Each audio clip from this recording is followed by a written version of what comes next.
los latinos en América.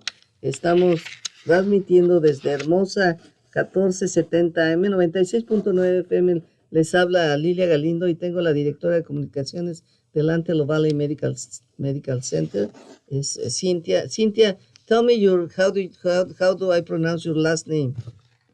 Frausto. Okay, Frausto. Gracias. Thank you so much. Well, welcome. You know, we are so happy to have you. We were talking about el centro de pabellón de mujeres infantes, the women pavilion, and they have excellent services. But what do you want to share with us this morning? Well, first of all, good morning and Happy New Year. I think it's been almost a year since we last spoke.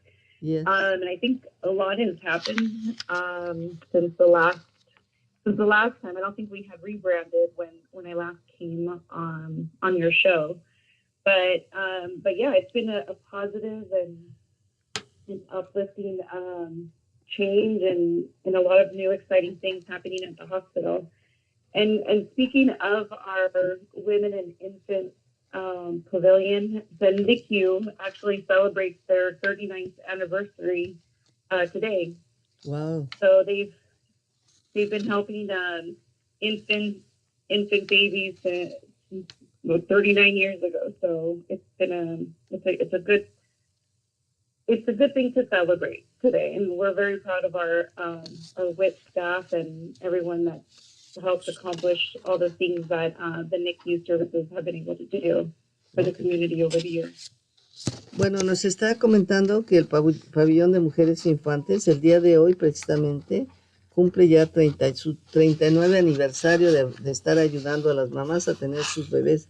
Así es que todas aquellas que tienen bebés de 39 para abajo que nacieron aquí en el Valle del Antelope, seguramente nacieron en el Antelope Medical Health Center.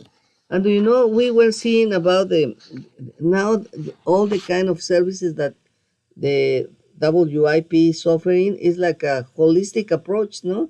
Because before they just help you to have the baby, and that was it.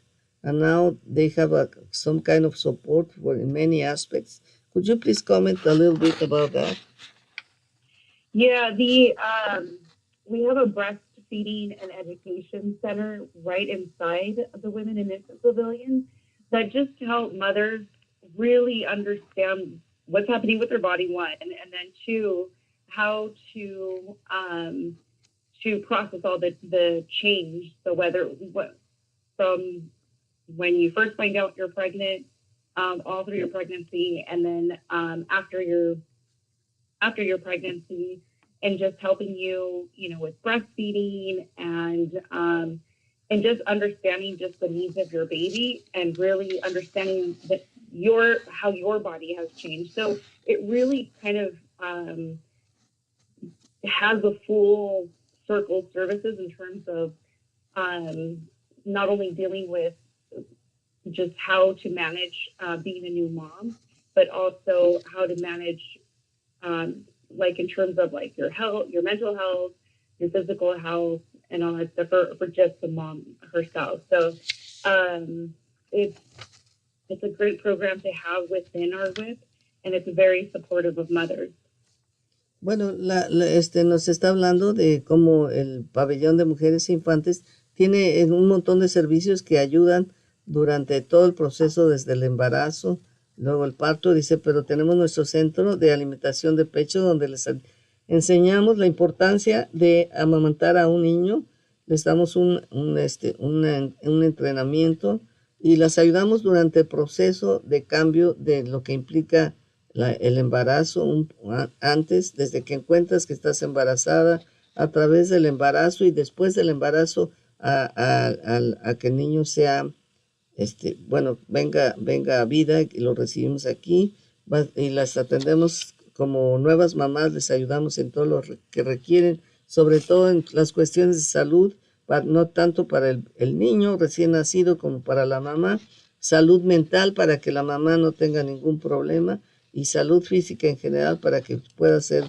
un buen proceso el que tengan ahí. And one of the Oh, No, go I ahead, was just going please. to mention one of the exciting things that's happening over at the Women and Infant Pavilion is that, well, since COVID, they had to cut off the in-person classes and tours and that kind of thing. So um, we recently just opened that up again. So women and their families are allowed to come back inside the Women and Infant Pavilion to take classes, to tour the hospital prior to their childbirth. So I'll just give out the number quickly in case they do want to register for any of the classes or if they want to take a hospital tour. Oh, It's 661-726-6210.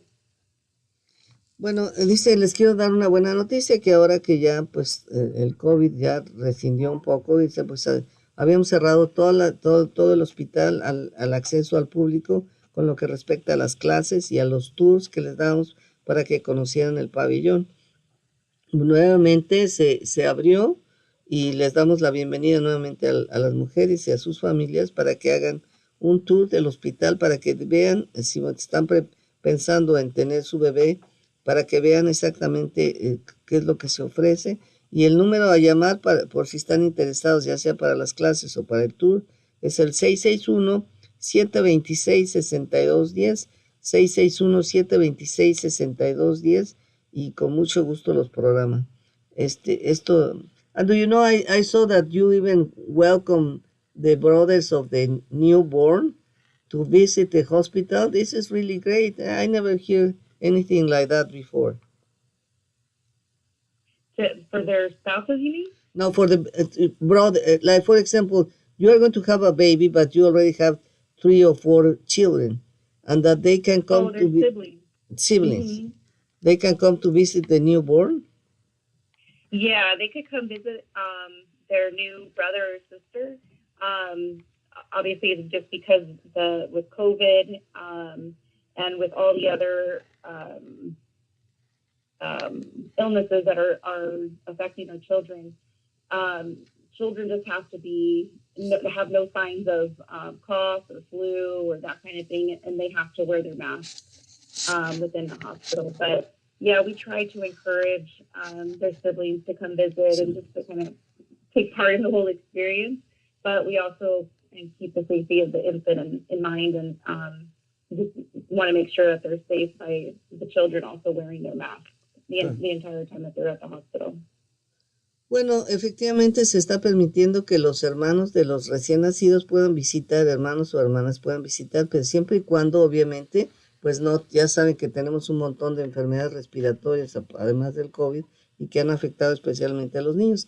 Entonces requiere que el niño que vaya a visitar no tenga absolutamente ningún síntoma para no poner en riesgo al hermanito o hermanita recién nacida y a todos los demás. Y además los niños deben de ir al hospital a la visita con un cubrebocas para protegerse también ellos y proteger a los demás de cualquier tipo de contagio. Okay, we can continue, please. Okay. So even though we went through COVID, we still had new programs introduced last year and the year before.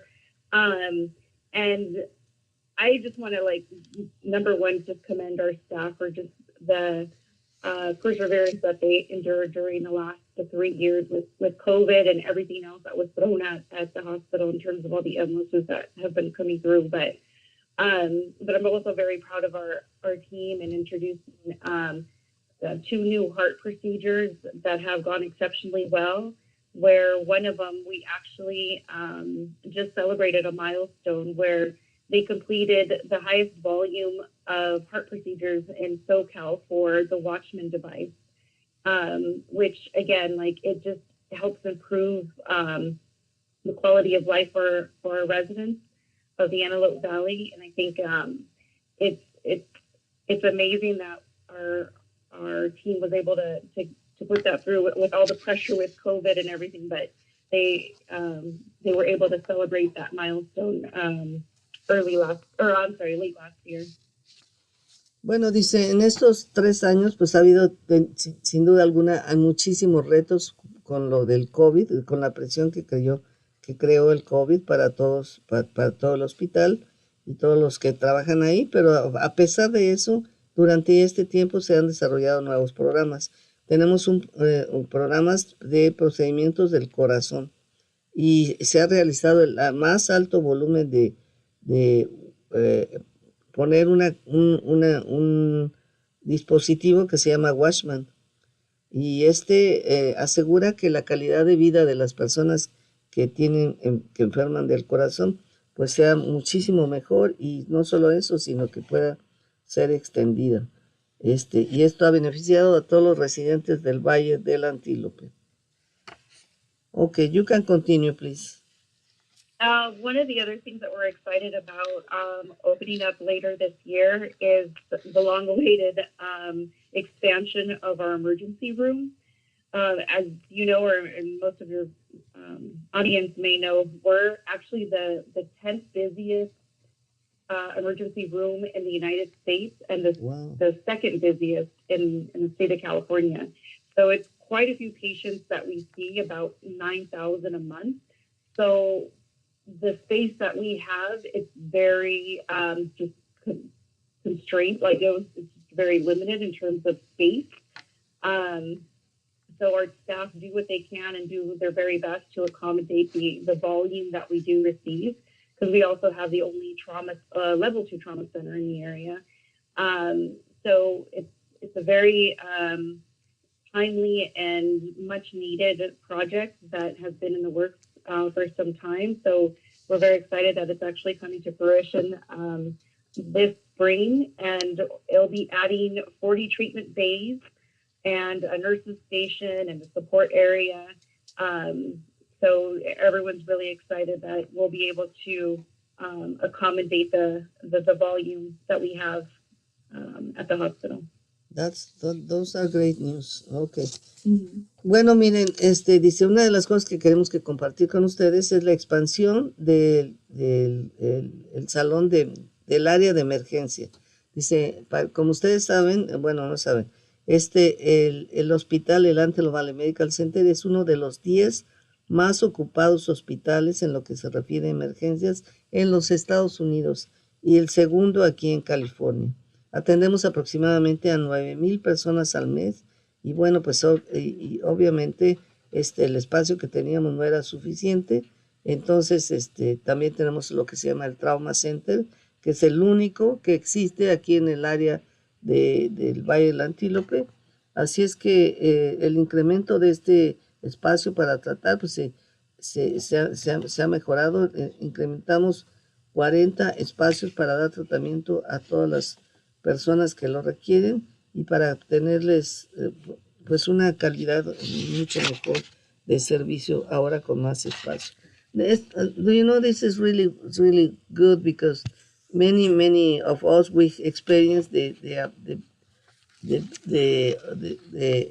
we experienced going to the emergency room, and it was really crowded, like so crowded, and we are so happy that even all these kind of challenges that you have had with the COVID, you still have the time to continue with these kind of things that are so important for our community.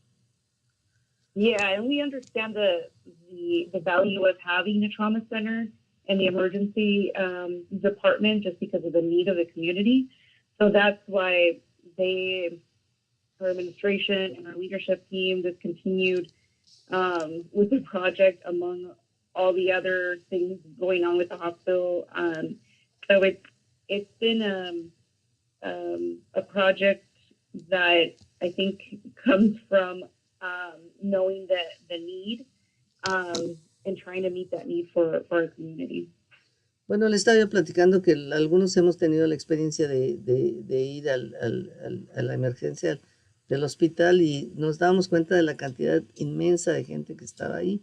Dice, sí, y le digo, y que me da mucho gusto que a pesar de todos los retos que implicó el COVID, pues de todos modos ellos se dedicaron a buscar esta alternativa de ampliar el área de emergencia para que podamos tener mejores servicios. Dice, sí, sin duda alguna esto es un esfuerzo de la administración y el liderazgo, el equipo líder que está aquí en el Valle del Antelope. We're going to take a